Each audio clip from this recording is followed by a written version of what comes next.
Hey there everyone, Happy New Year. So today I really wanted to focus on talking about intermittent fasting. I thought it was a really opportune time because we've just had a huge amount of overindulgence likely with Christmas and New Year, both in our recent past. So intermittent fasting is getting a lot of interest in the media, certainly, and this has been going on for probably a good couple of years now. Mainly with the paleo movement, I think, is what really got it going again, because it's going back to that sort of caveman Neanderthal style of eating where food is not always readily available to us, which is certainly how things existed for us for the vast amount of human history. It's really only been in recent times that we've had such a plethora of food available to us really at any moment that we could want it. 24-hour supermarkets, drive-throughs, all of that sort of stuff. You really can eat whenever and however you choose to, and it's definitely having a mark on our health in a negative way. So really, our systems are designed to have some rest from eating.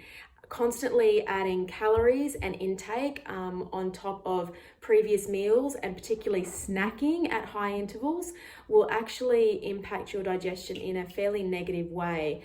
We are supposed to be having a degree of rest in between meals, and this can be variable depending on your body type. So just basically, intermittent fasting, the most basic form that I think is really accessible for everybody, is a simple overnight fast. And 12 hours is a really fantastic time frame, and it's pretty easy to achieve for most of us. So if you just make the agreement with yourself that you will stop eating at 7 p.m. at night and basically go to bed and then wake up and not have anything until 7 a.m. for your breakfast, that's your 12-hour fast done and dusted. Super easy. And you've given your body some much needed rest and replenishment. It's allowed your body to actually assimilate the nutrients from the day's eating. And it's also allowed your body to go into a process called autophagy or autophagy. So depending on how you want to pronounce that. So essentially what this means is that the body now switches itself into repair mode. So rather than a lot of the body's energy and resources going into digesting food, we're actually able to go in and start identifying areas where there's a bit of mischief going on. This may be damaged cells, damaged DNA, maybe some cancer, all sorts of things that might be going on in your system. Your body now has the time and the energy to actually pool its resources into looking after that problem, rather than focusing on assimilating and digesting your food, which just sort of keeps coming in without any time for rest and repair.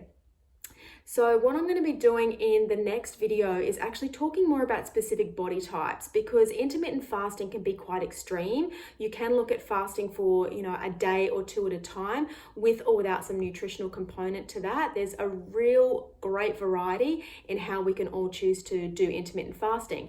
But not all bodies were created equal, thank goodness. So there's a lot of variety out there in human beings.